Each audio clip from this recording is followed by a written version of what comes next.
अरे और कितनी मेहनत करनी पड़ेगी।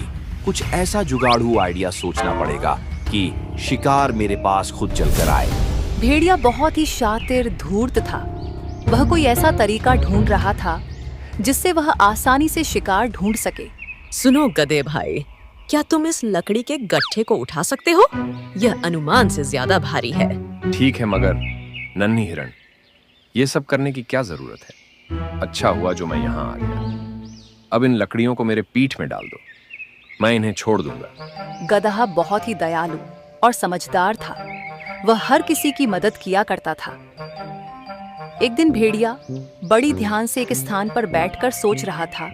तभी एक बैल उसके पास आया।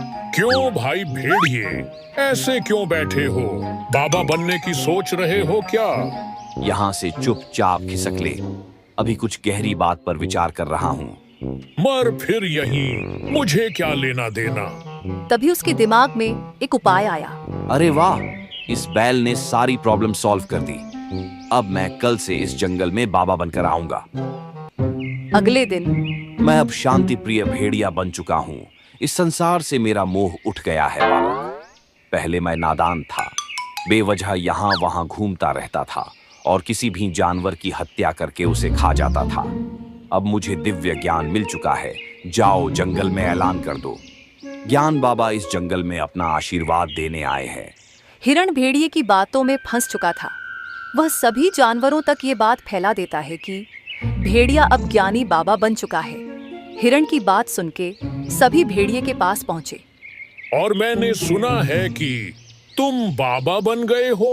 बाबा तो कभी शिकार नहीं करते, ऐसे में तुम क्या खाओगे? मैंने कब कहा कि मैं शिकार करूंगा बालक? मुझे मांस की अब कोई आवश्यकता नहीं है। मैं तो फल खाया करूंगा।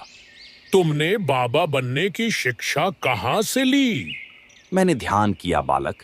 उस ध्यान में मुझे प्रभु ने आशीर्वाद दिया और कहा कि मैं इस जंगल का कल्याण करूं।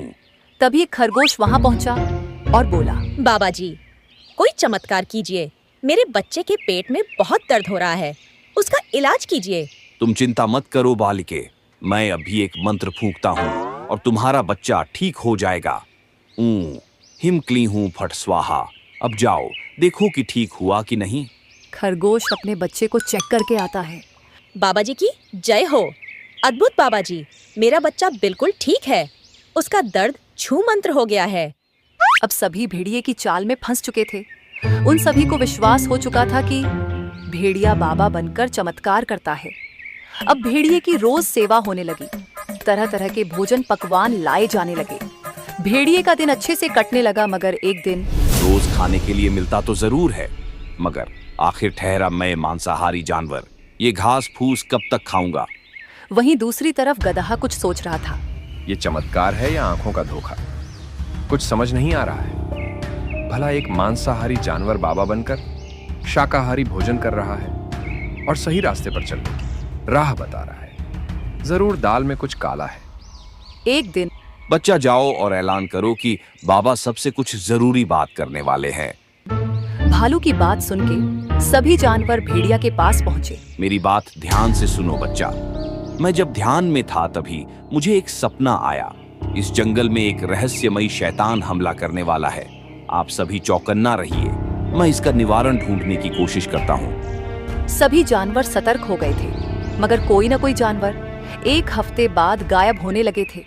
इन सभी घटनाओं से गदहा कुछ सोचने लगा। भेड़िए के कहने के बाद से ही ये सभी घटनाएं घट रही हैं। क्या सच में उसने यह सब देखा है या फिर कहीं उसी की चाल तो नहीं है? आज रात को जंगल में पहरा देना होगा। रात की चांदनी अब धीरे धीरे गायब होने लगी थी। जंगल खामोशी के आगोश में शमा चुका था। गधा एक पेड़ के पीछे दुबका हुआ था। तभी उसे किसी के आने की आवाज सुनाई दी। गौर से देखने के बाद उसे मालूम हुआ कि यह तो भेड़िया है। अच्छा जी, दिन में बाबा और रात में शैतान। पीछा करना पड़ेगा। आखिर ये करता क्या है? अरे खरगोश, यहाँ क्या कर रहे हो? तुम्हें मालूम नहीं क्या आसपास शैतान घूम रहा है? इस रात के अंधेरे में मैं अपना रास्ता भूल गया हूँ बाबा जी। क्या आप मेरी मदद कर सकते हैं? अरे मेरे साथ चलो, मैं तुम्हें रास्ता बताता हूँ, मोक्ष का। और भेड़िया उसे झाड़ियों में ले गया। और उसका शिकार कर दिया। गधे ने सारी घटनाएं देख ली थी।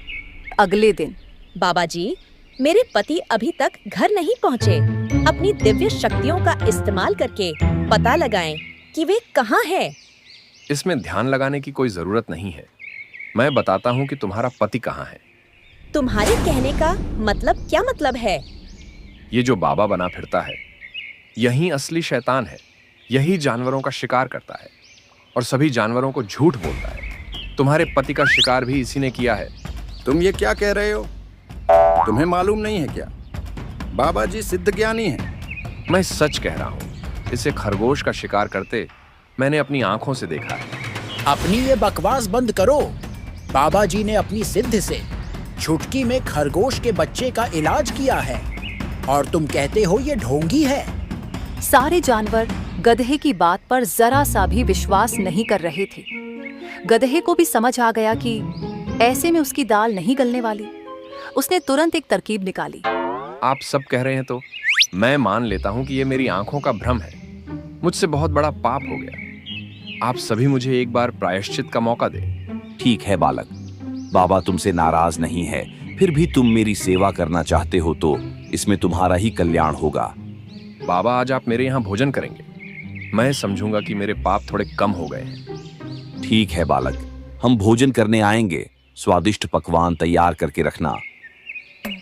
गधे ने बहुत सारे पकवान बनाए थे। उसने भेड़िए के साथ साथ राजा शेर सिंह और कुछ अन्य जानवरों को भी बुलाया था। गधे ने सभी को खाना दिया। सभी ने मजे से भोजन किया। लेकिन जब भेड़िए ने भोजन किया तो उसे तेज जलन होने लगी। गधे ने जानबूझकर उसके खाने में तीखी मिर्च डाला था। गुस्से में आग बबूला होकर भेड़िए ने कहा। उसका इतना ही कहना था कि सभी जानवरों ने भेड़िए की तरफ देखा। भेड़िए को एहसास हुआ कि उसने जल्दबाजी में कुछ गलत बोल दिया है। तभी उसने बात को काटते हुए कहा, अरे बालक गधे, तुमने मिर्च ज्यादा डाल दी है। थोड़ा ध्यान रखा करो।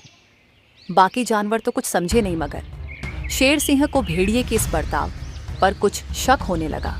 सभी ने खाना खाया और चले गए। सबके जाने के बाद गधे के पास शेर आया और उनके बीच कुछ बातचीत हुई। अगले दिन ये गधा अपने आप को बहुत होशियार समझता है। उसे मेरी किसी भी बात पर विश्वास नहीं होता।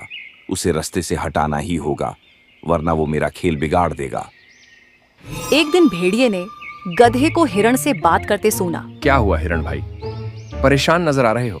गधे भाई, मेरे इलाके की घास सूख चुकी है। मुझे नए चारे की आवश्यकता है। बस इतनी सी बात। पहाड़ी के दूसरी तरफ एक जगह है, वहां हरी हरी घास उगी है। वहां जाओ। ऐसे भी उधर कोई ज्यादा जाता भी नहीं है। तुम्हें कोई परेशान भी नहीं करेगा। भेड़िए के खुरापाती दिमाग में एक उपाय आया। अरे वाह, जब ये हिरण वहां पहुंचेगा, मैं पीछे से इतना जोरदार हमला करूंगा और इसे घायल करके भाग जाऊंगा। और जब ये यहाँ आकर अपना दुखड़ा रोएगा, तब मैं सारा इल्जाम इस गधे के ऊपर डाल दूंगा। बोलूंगा कि गधा ही असली शैतान है जो भेष बदलकर जंगल में रहता है। हिरण हरी हरी घास देखकर बहुत कुछ हो रहा था। उसे मालूम नहीं था कि भेड़िए उसके ऊपर नजर टिकाए बैठा है। अरे वाह, गधे ने सही कहा था। यहाँ तो सच में नई नई घास है। हिरण घास खाने में मग्न हो गया। मौका पाकर भेड़िए ने हिरण पर हमला कर दिया, मगर भेड़िया कुछ और कर पाता। उसके पहले शेर सिंह, गधा और कुछ जानवर वहां आ पहुंचे। रुक जा ढोंगी, तुम्हारा खेल खत्म हुआ। छोड़ दे उसे। महाराज, आप यहाँ कैसे? आप जो समझ रहे हैं वह सब गलत है। मैं तो बस हिरण की सुरक्षा के लिए यहाँ मौजूद हूँ। अच्छा, उसकी सुरक्षा के लिए या उसे अपना निवाला बनाने के लिए? अच्छा, तुम सबको मेरे खिलाफ भड़का रहे हो गधे, ताकि तुम मेरी जगह ले सको। अरे चुप हो जा ढोंगी। और कितने झूठ बोलेगा? मीठी मीठी बातें कर सभी जानवरों को भ्रम में रखा और सबका शिकार करता रहा और इल्जाम उस शैतान पर डालता रहा जो दिखाई भी नहीं देता। भेड़िया बुरी तरह घबरा गया था। उसकी पोल खुलते देखकर उसने गिड़गिड़ाते हुए कहा, महाराज, मुझे माफ करे। तुम्हारी माफी नहीं सजा होगी। वो तो अच्छा हुआ कि गधे ने खाने पर बुलाया और तीखी मिर्च तुम्हारे खाने में डालकर तुम्हारा मुंह खुलवाने की कोशिश की।